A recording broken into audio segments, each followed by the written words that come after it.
कहानी की शुरुआत एक हॉस्पिटल के फ्यूनरल होम से होती है, जहां एना नाम की एक फेमस एक्ट्रेस की डेड बॉडी को लाया जा रहा है। दरअसल एना की बॉडी प्राइवेट पार्टी के दौरान बाथरूम से बरामद हुई थी। उसकी डेड बॉडी को दूसरी डेड बॉडीज के साथ सुरक्षित रख दिया जाता है। इसके बाद हम युवान और चाबी नाम के दो लड़कों को हॉस्पिटल के अंदर आते हुए देखते हैं। एक्चुअली ये दोनों अपने दोस्त पाओ से मिलने आए थे, जो कि इसी हॉस्पिटल में डॉक्टर है। दरअसल ये लोग साथ मिलकर पार्टी में जाने वाले थे, लेकिन पाओ की आज रात की शिफ्ट होने की वजह से पार्टी में नहीं जा पाते। इसलिए पाओ अपने दोस्तों को बाहर लेकर आता है, जहां ये तीनों खूब ड्रिंक करते हैं और साथ ही एना के बारे में बातें भी करने लगते हैं। युवान पाओ से कहता है कि वो एना की डेड बॉडी को एक बार देखना चाहता है। पाओ से यह कहकर मना कर देता है कि वह रेस्ट्रिक्टेड एरिया है, वहाँ आउटसाइडर्स का जाना मना है और ऐसा करने से उसकी जॉब भी जा सकती है। अब क्योंकि एना एक फेमस एक्ट्रेस होने के साथ साथ बहुत खूबसूरत भी थी, इसलिए युवान बार बार पाओ को इंसिस्ट कर रहा था, जिस कारण पाओ भी मान जाता है। इसके बाद पाओ इन दोनों को बिना किसी की नजर में आए चुपचाप हॉस्पिटल के फ्यूनरल होम के अंदर ले जाता है। लेकिन जाबी को डर लग रहा था, क्योंकि उसने कभी भी इस तरह से किसी की डेड बॉडी को नहीं देखा था, इसलिए वो वहाँ से जाने लगता है। तभी युवान और पाओ से जबरदस्ती अपने साथ रोक लेते हैं। इसके बाद पाओ ने एक डेड बॉडी के पास लेकर जाता है और जैसे ही वो कपड़ा हटाता है तो युवान और चाबी दोनों बहुत डर जाते हैं, क्योंकि वो एक ओल्ड वुमेन की डेड बॉडी होती है। असल में पाओ इन दोनों के साथ मजाक कर रहा था। इसके बाद ये एना की असली डेड बॉडी के पास जाते हैं, जहाँ पाओ धीरे से उसके चेहरे से कपड़ा हटाने लगता है, जिसे देखकर युवान कपड़े को और नीचे कर देता है, क्योंकि उसे यकीन नहीं होता कि वो इतनी फेमस एक्ट्रेस के पास खड़ा हुआ है। और फिर युवान एना की बॉडी को छूने लगता है। उसके दोस्तों को युवान का ऐसा बिहेवियर काफी अजीब लगता है, जिसके बाद युवान जानबूझकर चाबी को भी ऐसा करने के लिए कहता है। तब चाबी उसके कहने पर अपना हाथ उसकी बॉडी पर रख देता है। अब पाओ वापस उसके शरीर को कपड़े से ढक देता है, जिसके बाद ये तीनों ड्रग्स लेते हैं। फिर युवान कहता है कि वो एना के साथ इंटीमेट होना चाहता है, जिस पर चाबी कहता है कि किसी की डेड बॉडी के साथ ऐसा करना गलत होगा। तब पाओ उन दोनों को बताता है कि मैंने भी पहले एक लड़की के साथ ऐसा किया था और मैं भी एना के साथ इंटीमेट होना चाहता हूँ, जिस पर चाबी को काफी अजीब लगता है और वो इन दोनों से कहता है कि हम लोगों को यहाँ से चले जाना चाहिए। लेकिन उसके बार बार समझाने के बावजूद भी ये दोनों उसकी बात नहीं मानते, जिसके बाद पाओ चाबी को लेकर एक दूसरे कमरे में आ जाता है और युवान एना के साथ इंटीमेट होता है। युवान के बाद पाओ भी अंदर जाता है और वह भी एना की डेड बॉडी के साथ ऐसा ही करता है। एक चाबी ही था जिसे ये सब बहुत गलत लग रहा था, लेकिन तभी अचानक से हम बड़ी हैरान कर देने वाली चीज देखते हैं कि एना जो कि मरी हुई थी, अचानक उसकी आंखें खुल जाती हैं, यानी कि एना दोबारा जिंदा हो गई थी और अपने पूरे होश में थी। जब पाओ को इसका एहसास होता है तो वो बहुत डर जाता है और चिल्लाने लगता है। चिल्लाने की आवाज सुनकर युवान और चाबी भी वहाँ पर दौड़ कर आते हैं। ये दोनों भी एना को जिंदा देखकर घबरा जाते हैं, लेकिन चाबी एना के पास जाता है और उसे रिलैक्स करने के लिए कहता है। साथ ही उसकी मदद करते हुए उसे पीने के लिए पानी भी देता है, जबकि युवान और पाओ बहुत डरे हुए थे, क्योंकि उन्हें लगता है कि यहाँ पर जो कुछ भी हुआ है एना बाहर जाकर सबको बता देगी। चाबी कहता है कि हमें इसे डॉक्टर के पास लेकर जाना चाहिए। अब क्योंकि एना को ठंड लग रही थी, इसलिए चाबी उसके लिए कुछ कपड़े लेने के लिए जाता है। यहाँ युवान पाओ से पूछता है कि क्या हमने एना के साथ जो कुछ भी किया है एना को उस सब के बारे में पता है। तभी चाबी एक मेडिकल गाउन लेकर आता है और उसे एना को पहना देता है, ताकि उसे ज्यादा ठंड न लगे। युवान चाबी से कहता है कि हमें आगे क्या करना चाहिए, इस बारे में हमें सोचना होगा। तभी इन्हें अपनी तरफ किसी की आने की आहट सुनाई देती है, इसलिए ये सभी छुप जाते हैं। चाबी कहता है कि हमें उस आदमी से बात करनी चाहिए और उसे सारी चीजें समझाने की कोशिश करनी चाहिए, लेकिन युवान चाबी को चुप रहने के लिए कहता है और जल्दी से कपड़े से एना की बॉडी को कवर कर देता है। एना मदद मांगने की कोशिश करती है, लेकिन मुश्किल से उसके मुंह से आवाज निकल पाती है। वो किसी तरह से अपने शरीर से कपड़ा हटाने में कामयाब हो जाती है, मगर बदकिस्मती से वो आदमी एना को देख नहीं पाता और फ्यूनरल होम से बाहर चला जाता है। उसके जाने के बाद युवान पाओ से कहता है कि अगर बाहर इस बारे में किसी को भी पता चला तो हमें तुरंत गिरफ्तार कर लिया जाएगा, और तो और न्यूज और सोशल मीडिया में हमारी कितनी बदनामी होगी, इसलिए हमें कोई रिस्क नहीं लेना चाहिए, एना को मार देना चाहिए, क्योंकि बाहर सभी को यही लग रहा है कि एना मर चुकी है।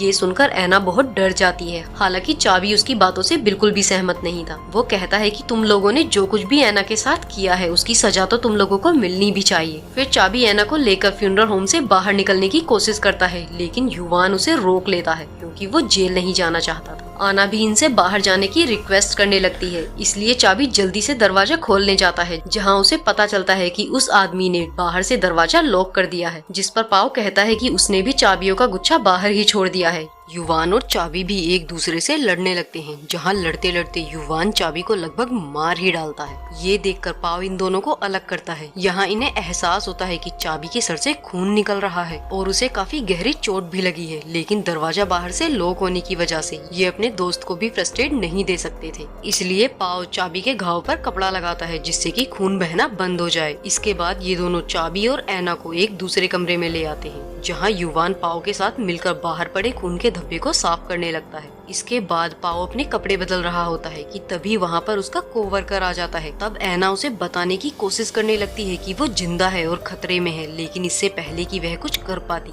युवान आना का मुंह बंद कर देता है। इसके बाद पाव अपने कोवर्कर के साथ फ्यूनरल होम से बाहर चला जाता है। तभी युवान देखता है कि चाबी की सांसें बंद हो गई हैं। ऐना कहती है कि तुमने उसे मार दिया है। फिर थोड़ी देर बाद जब पाव वापस आता है तो उसे भी पता चल जाता है कि चाबी मर चुका है।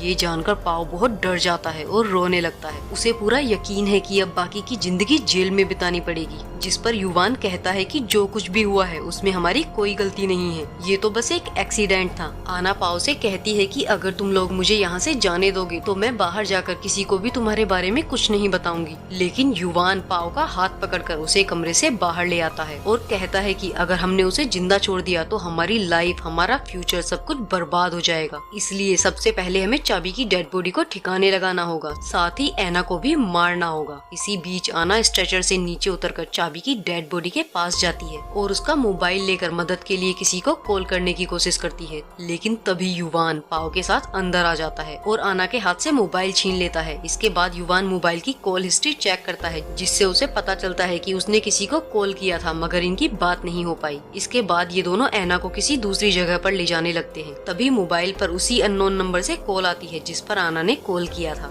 दरअसल आना ने अपने पिता को कॉल किया था और जब युवान कॉल रिसीव करता है तब आना चिल्लाकर मदद मांगने की कोशिश करने लगती है, लेकिन पाव उसके चेहरे पर हाथ रखकर उसका मुंह बंद कर देता है और फिर युवान रॉन्ग नंबर कहकर कॉल काट देता है। इसके बाद युवान उसे दोबारा फ्यूनरल होम के अंदर लेकर आता है। यहाँ युवान आना को जोर से थप्पड़ लगाता है और उससे बहस करने लगता है। आना कहती है कि इसकी सजा तुम्हें जरूर मिलेगी। इसके बाद युवान पाव को ऐना पर नजर रखने के लिए कहकर डस्टबिन लेने के लिए वहाँ से चला जाता है, ताकि ये अपने दोस्त की डेड बॉडी को उसमें डालकर कहीं ले जा सकें। दोस्तों, आगे बढ़ने से पहले आपसे गुजारिश है, अगर आपको वीडियो पसंद आ रही हो तो प्लीज चैनल को सब्सक्राइब कर लीजिए, जिससे आपको ऐसी अमेजिंग वीडियो मिलती रहे। उसके जाने के बाद ऐना पाव से कहती है कि जो कुछ भी हुआ उसमें तुम्हारी कोई गलती नहीं है, तुम्हें उसका साथ देने की कोई जरूरत नहीं है, सब कुछ युवान ने ही किया है। जब तुम कमरे से बाहर गए थे तब युवान ने तुम्हारे दोस्त चाबी का गला घोंटकर उसे मार डाला। वो उसे हॉस्पिटल ले जाना ही नहीं चाहता था।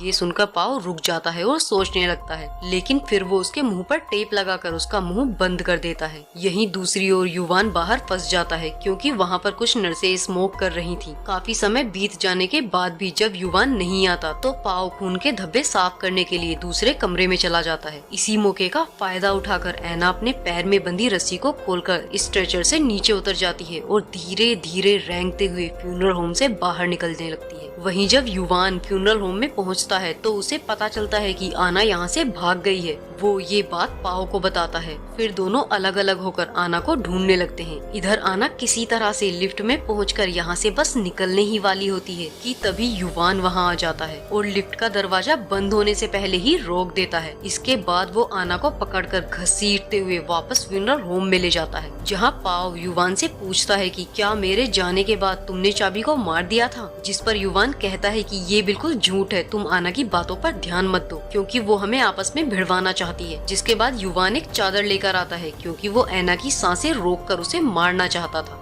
जिससे इनके खिलाफ कोई सबूत ही ना बचे। युवान पाव को चादर पकड़ा देता है और उसे ऐना को मारने के लिए कहता है क्योंकि वो सारी जिम्मेदारी अपने सिर नहीं लेना चाहता था, लेकिन पाव ऐना को मारने से इनकार कर देता है। तब युवान पाव का हाथ पकड़कर जबरदस्ती आना के मुंह पर रख देता है और तब तक नहीं हटाता जब तक कि आना मर नहीं जाती। ऐना को मारने के बाद ये दोनों इसे उठाकर स्ट्रेचर पर रख देते हैं, जिसके बाद युवान अपने दोस्त चाबी की डेड बॉडी को डस्टबिन में डालकर वहाँ से चला जाता है। दूसरी तरफ पाव आना की डेड बॉडी को साफ करने लगता है ताकि किसी भी तरह का निशान या सबूत न रहे। इवान चाबी की डेड बॉडी बॉडी को सड़क किनारे फेंक आता है। वहीं पाओ आना की बॉडी को अच्छी तरह से साफ करने के बाद उस पर एक नई चादर डाल देता है। फिर आना को सही से उसकी जगह पर रख देता है, जिसके बाद ये अपना बैग लेकर युवान के आने का इंतजार करने लगता है और जाने से पहले ऐना के मुंह से चादर हटाता है और उसे चुप रहने के लिए कहता है। तभी आना अपनी आंखें खोलती है, यानी कि ऐना भी जिंदी है। और तब हमें पता चलता है कि आना और पाओ दोनों ने मिलकर पहले से ही सब कुछ प्लान किया हुआ था। आना जो कि एक एक्ट्रेस है, उसने मरने का नाटक किया ताकि युवान को यही लगे कि आना मर चुकी है। तभी युवान पाओ को लेने वहाँ आ जाता है, जिसके बाद ये दोनों उस जगह से निकलने लगते हैं। लेकिन आधे रास्ते चलकर युवान को याद आता है कि वो अपना ID कार्ड फ्यूनरल होम में ही भूल आया है, इसलिए वो जल्दी से फ्यूनरल होम की तरफ बढ़ने लगता है। हालांकि पाओ उसे रोकने की पूरी कोशिश करता है, लेकिन उसका कोई फायदा नहीं होता। युवान वहाँ पहुँच जाता है और देखता है कि ऐना सही सलामत अपने पैरों पर खड़ी है। ये देखकर युवान को बहुत गुस्सा आता है, जिसके बाद वो पाओ पर हमला करके उसे मारने लगता है। लेकिन युवान अपने एक और दोस्त की जान नहीं लेना चाहता था, इसलिए वो उसे छोड़ देता है। लेकिन तभी आना पीछे से चाकू से हमला कर देती है और बार बार उस पर वार करती है, जिससे युवान की मौके पर ही मौत हो जाती है। पाओ आना से कहता है कि तुम्हें ऐसा नहीं करना चाहिए था। फिर ये दोनों वहाँ से जाने ही वाले थे कि तभी ऐना उस पर भी चाकू से हमला कर देती है और यहीं पर ये बेहतरीन फिल्म खत्म हो जाती है। वीडियो को लाइक और चैनल को सब्सक्राइब करें। Thank you for watching.